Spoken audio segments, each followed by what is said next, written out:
जय श्री राधे। श्री हरिवंश राधा वल्लभ लाल की जय।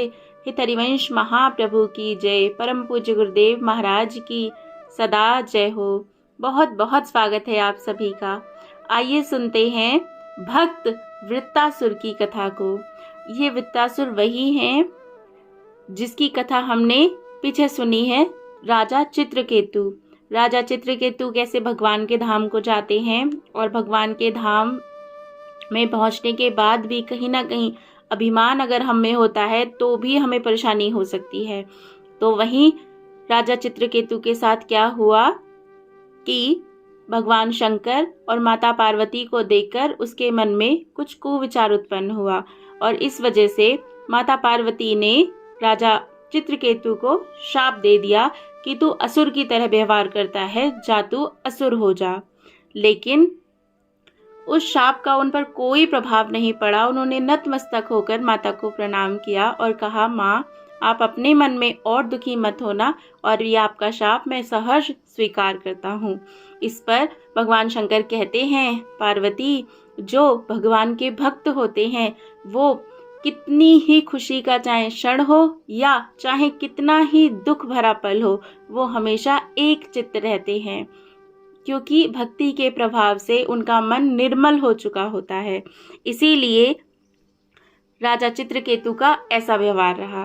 तो आज हम वही कथा सुनते हैं कि वृत्रासुर कैसे भगवान के असुर होने पर भी भगवान के भक्त कैसे बने रहे। बड़ी ही सुंदर कथा है। इसे शुरू करते हैं, पर सबसे पहले प्रेम से कहो जय जय श्री राधे। जय जय श्री राधे श्याम। जय श्री राधे।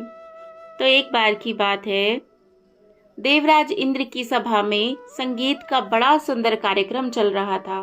कार्यक्रम के बीच में देवगुरु बृहस्पति पहुंचे। इंद्र ने सोचा, इतना अच्छा संगीत चल रहा है, बीच में उठूंगा तो संगीत में बाधा पहुंचेगी। इतना आनंद आ रहा है, इसमें व्यवधान पड़ेगा। नहीं उठूंगा तो गुरुजी नाराज थोड़े ही हो जाएंगे। क्या करूं?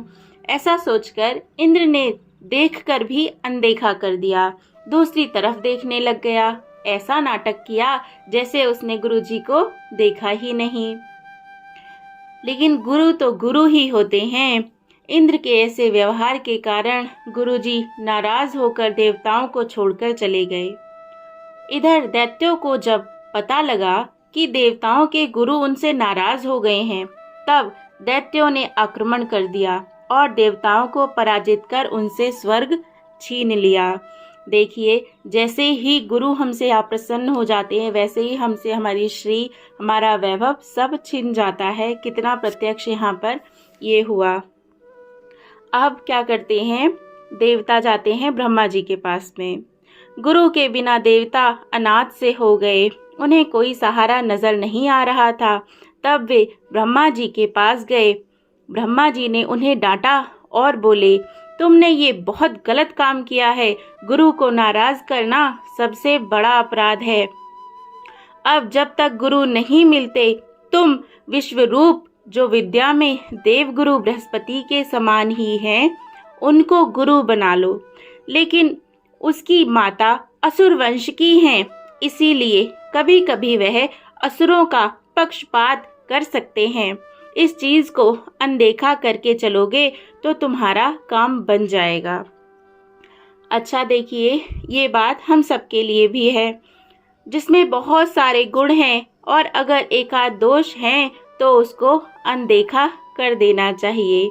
तभी हम जीवन में सफल और सुखी रह सकते हैं। जय श्री राधे। देवताओं ने जैसा कि ब्रह्मा जी ने कहा था वैसा ही किया और देवताओं ने विश्वरूप को गुरु बना लिया। विश्वरूप ने इंद्र से नारायण कवच का अनुष्ठान कराया। अब देव असुर संग्राम हुआ। नारायण कवच के कारण देवता विजयी हुए। स्वर्ग का राज्य फिर से इंद्र को मिल गया। अब इंद्र राज्य की सुरक्षा के लिए यज्ञ करने लगा। यज्ञ के समय इंद्र ने देखा कि गुरु विश्वरूप प्रकट रूप से तो देवताओं के पक्ष में आहुति दे रहे हैं और अप्रकट रूप से असुरों के पक्ष में भी आहुति दे रहे हैं। अर्थात जैसे कि पहले ही ब्रह्मा जी ने कहा था कि वो थोड़ा पक्षपात कर सकते हैं क्योंकि इनकी जो माता है वो असुर वंश की हैं, इसीलिए। तो यहाँ पर विश्वरूप यही कर रहे थे कि आहुति देवताओं के लिए भी दे रहे थे और अप्रकट रूप से असुरों के लिए भी दे रहे थे, जिससे इंद्र को क्रोध आ गया और उसने विश्वरूप का गला काट दिया। विश्वरूप के मरने पर विश्वरूप के पिता त्वष्टा क्रोधित हो गए। वो इंद्र को मारने के लिए अनुष्ठान करने लगे। उन्होंने संकल्प लिया कि ऐसा हवन करूंगा, हवन से मुझे ऐसा पुत्र प्राप्त हो जो इंद्र को मार डाले। पर उच्चारण अशुद्धि के कारण यज्ञ से बेटा तो हुआ, लेकिन इंद्र को मारने वाला नहीं, इंद्र से मरने वाला हुआ। यहाँ पर बहुत बहुत समझने वाली बात है। कर्म कांड जितने भी है, अर्थात संकल्प लेकर कोई भी काम किया जाता है, कोई भी हमें अनुष्ठान किया जाता है, अगर हम संकल्प लेकर करते हैं कि मैं ऐसा करूँगा तो मुझे इसकी प्राप्ति हो, तो वो कर्मकांड कहलाता है। और कर्मकांड बहुत कठिन है, लेकिन भक्ति बहुत सरल है। भक्ति में कुछ भी गड़बड़ हो जाए, ऊपर नीचे हो जाए, तो भगवान माफ कर देते हैं।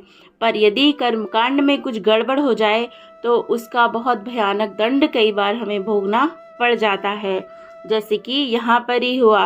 मंत्र का उच्चारण गलत होने से इंद्र को मारने वाला नहीं बल्कि इंद्र से मरने वाला पुत्र उत्पन्न हुआ।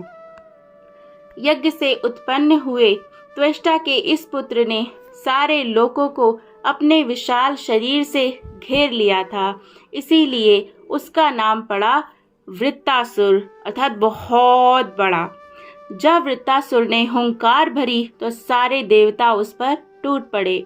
ये वृत्तासुर वही है चित्रकेतु। देवताओं ने जितने हथियारों का प्रयोग किया, वृत्तासुर उन हथियारों को पकड़कर तोड़कर खा ही जाता। अब देवता घबराए, ये तो हथियार ही तोड़कर खा गया, इसको कौन मारेगा।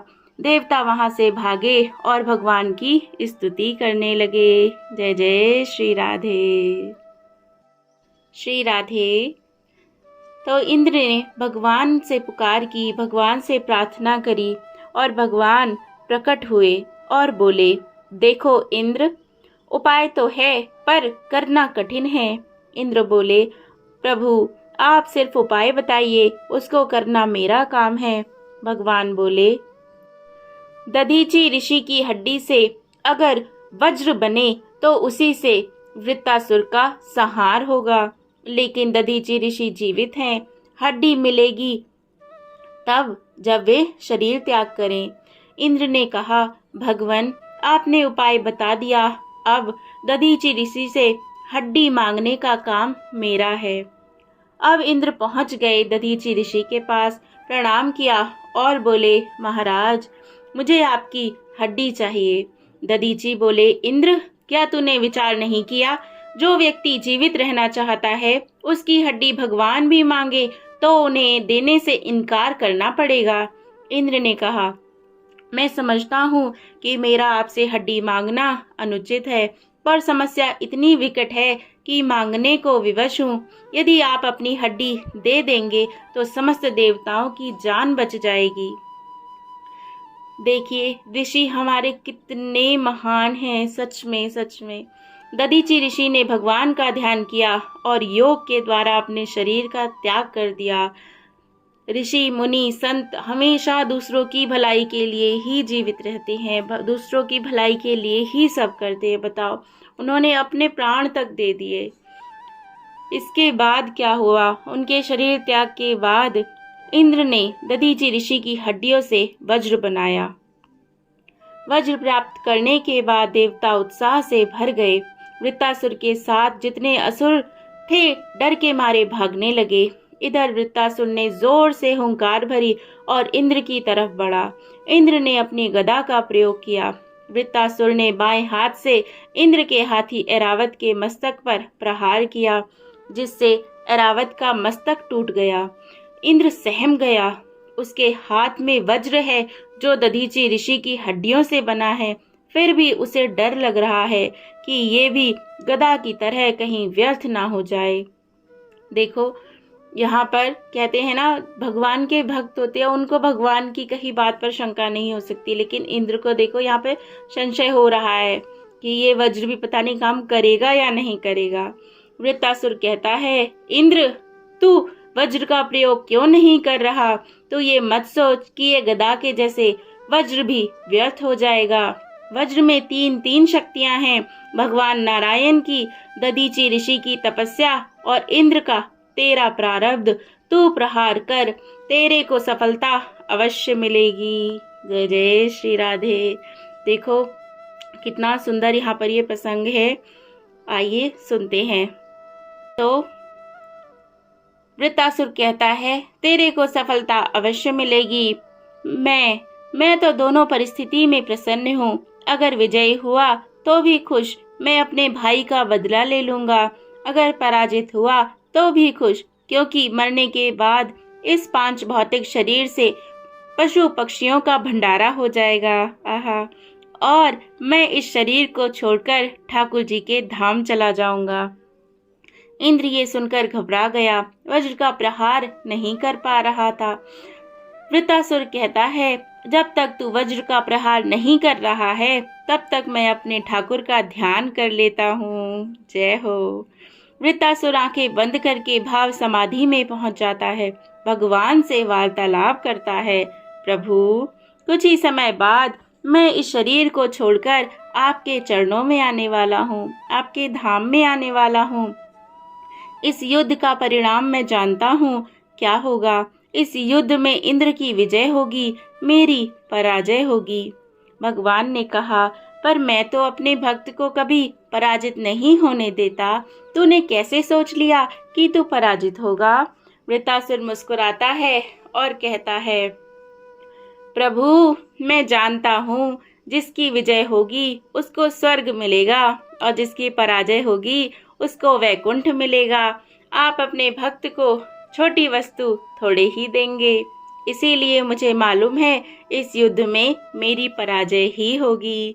जय हो, जय हो, जय हो। क्या ऐसा विश्वास हम भी अपने लाडी लाल पर करते हैं कि चाहे कैसी ही परिस्थिति क्यों ना हो, चाहे इस संसार में ऐसा लग रहा हो कि हम हार गए हैं, लेकिन हमें पूर्ण विश्वास हो, नहीं, मेरे प्रियालाल मुझे कभी नहीं हारने देंगे, क्योंकि इस हार में भी कहीं ना कहीं मेरी ही विजय है। जय जय श्री राधे। वृत्तासुर भाव समाधि से बाहर आया तो देखा कि इंद्र हाथ में वज्र लिए खड़ा है। वृत्तासुर ने कहा, इंद्र तो युद्ध करने आया है या मेरा दर्शन करने आया है? वज्र का प्रहार कर। इंद्र कहता है, हे दानवराज वृत्तासुर, हम तुम्हें असुर कहते हैं, पर तुम कोई सिद्ध महात्मा लगते हो। इस विपरीत परिस्थिति में भी इतनी निष्ठा, इतना प्रेम भगवान के लिए, इतना प्रेम तो बड़े बड़े सिद्ध महात्माओं में देखने को नहीं मिलता। तू तो कोई सिद्ध महापुरुष है। इसके बाद इंद्र ने वृत्तासुर पर वज्र का प्रहार किया। वृत्तासुर का सर धड़ से अलग हो गया, एक दिव्य ज्योति निकली और भगवान के धाम को चली गई। जय जय श्री राधे, जय जय श्री राधे श्याम। इस पूरी कथा से हमें बहुत अच्छी 4 बातें समझ में आती हैं। क्या शिक्षा मिलती है? पहली, हमारे गुरुजनों का और आदरणीय लोगों का सदैव सम्मान करना चाहिए। अगर ऐसा नहीं करते हैं तो हमारी आयु, बल, बुद्धि, तेज ये सब क्षीण हो जाते हैं, जैसा कि तुरंत इंद्र के साथ हुआ। दूसरी बात, सकाम भाव से कुछ पूजा यज्ञ करते हैं और उच्चारण में गलती हो जाए तो उसका उल्टा फल मिलता है, परंतु निष्काम भाव से भक्ति करते हैं तो भगवान सब गलती माफ कर देते हैं, बल्कि कहीं ना कहीं प्रभु हमारे प्रयत्नों को देखकर प्रसन्न ही होते हैं तथा कृपा कृपा कृपा ही बरसाते हैं, और हमारी तो लाडली हैं ही बरसाने वाली। तीसरी बात, भक्त को भगवान पर इतना विश्वास होता है कि विपरीत परिस्थिति में भी उसे डर नहीं लगता। वृत्तासुर का भगवान के लिए इतना प्रेम है कि वो जरा भी नहीं डर रहा था। ऐसा ही विश्वास हमें भी सदैव सदैव बनाए रखना है। और चौथी बहुत इम्पोर्टेंट बात, मित्र प्रशंसा करें उसका ज़्यादा महत्व नहीं, पर यदि शत्रु प्रशंसा करने लग जाएं, उसका बहुत महत्व है। जैसे कि इंद्र ने खुद शत्रु होने पर भी वृत्तासुर की प्रशंसा की कि तुम कोई महान आत्मा हो, तुम बहुत बड़े भगवान के भक्त हो, तुम सिद्ध महापुरुष हो। जय जय श्री राधे, जय जय श्री राधे श्याम। देखो, हमने सुना है ना, भक्ति कभी भी खत्म नहीं होती, भक्ति कभी क्षीण नहीं होती, बल्कि बढ़ती ही जाती है। जैसे कि चित्रकेतु पहले भी भक्ति ही था, कुछ उससे अपराध बना, फिर उसको दूसरा जन्म लेना पड़ा, लेकिन यहाँ पर भी भक्ति कितनी प्रबल थी। जय जय श्री राधे। हम हमेशा भक्ति में लगे रहें, खूब खूब नाम जप करते रहें, लाडली लाल को लाल लड़ाते रहें। जय जय श्री राधे, जय जय श्री राधे श्याम। अगर कोई गलती हुई हो तो क्षमा चाहती हूँ। जय जय श्री राधे श्याम।